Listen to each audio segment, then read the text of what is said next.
Thought for the day. Successful people are simply those with successful habits. Welcome to 7 Minutes for Yourself. I'm Christina Aina, and I'm so glad you've joined me for what I believe will be 7 of the most enriching minutes of your day. Let's take this time to reconnect with ourselves and improve our well-being. In today's episode of 7 Minutes for Yourself, we're discussing how to incorporate healthy habits into our self-care routine. Have a listen. The first thing is these daily habits have been the result of gradual habit forming over the last 5 years.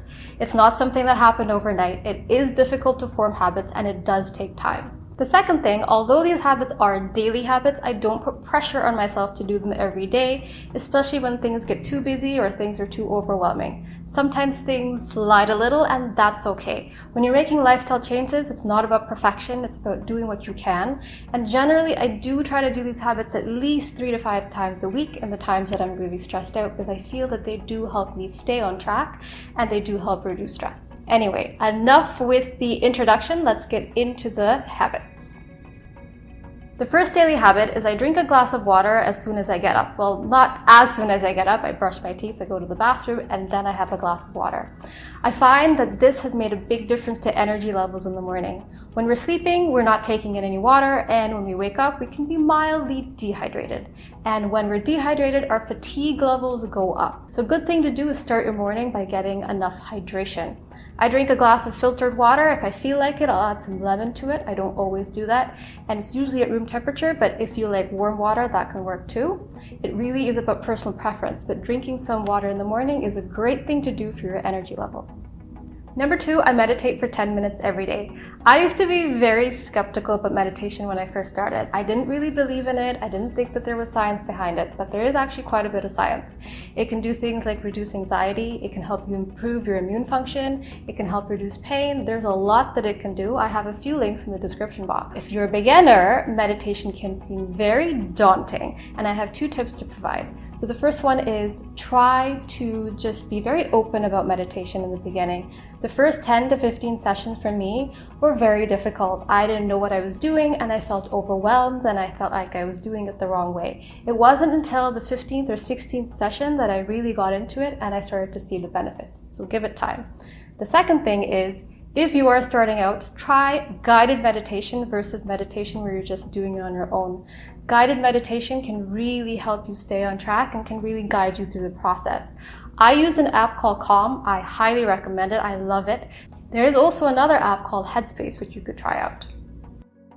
Number 3, I go for a brisk walk outdoors every day. Now, I have to say that I live in Canada, so a brisk walk outdoors every day does not happen year round. It doesn't happen in the winter.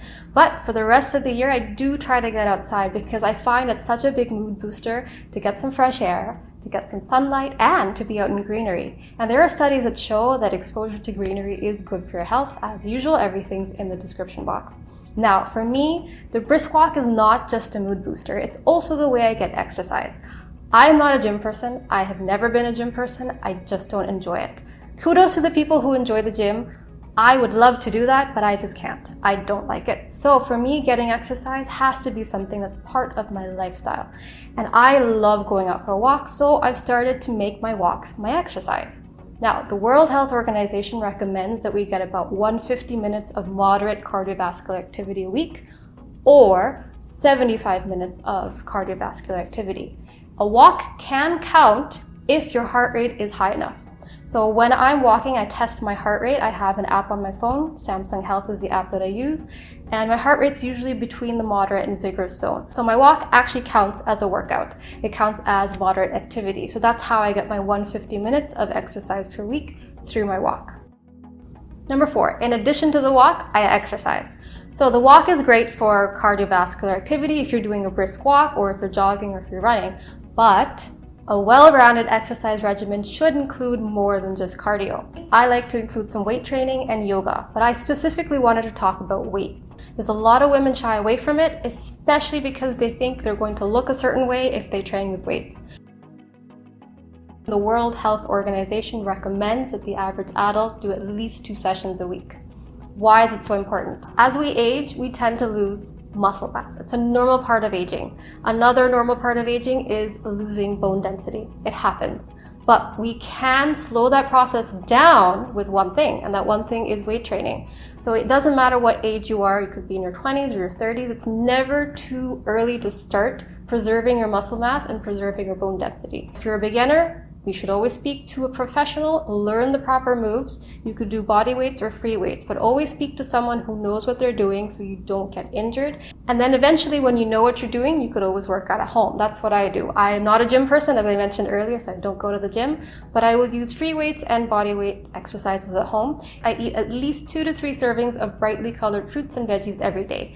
This is my bare minimum, 2 to 3. I usually try to eat more. Why is it important to eat brightly colored fruits and veggies? Well, you may have heard of the term eat the rainbow. Eat the rainbow basically suggests eating fruits and veggies from different colors, because different colors mean they have different phytochemicals, which mean they have different health properties. Some phytochemicals can help with cancer prevention, some can help with liver, some can help with metabolism. There's different reasons to have those phytochemicals, and it's a good idea to get a variety.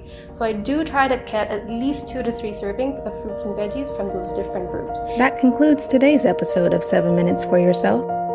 Please take a moment to rate and review the show on Apple Podcasts. Today and every day with your kiddo is a gift. Enjoy it. Thanks for tuning in.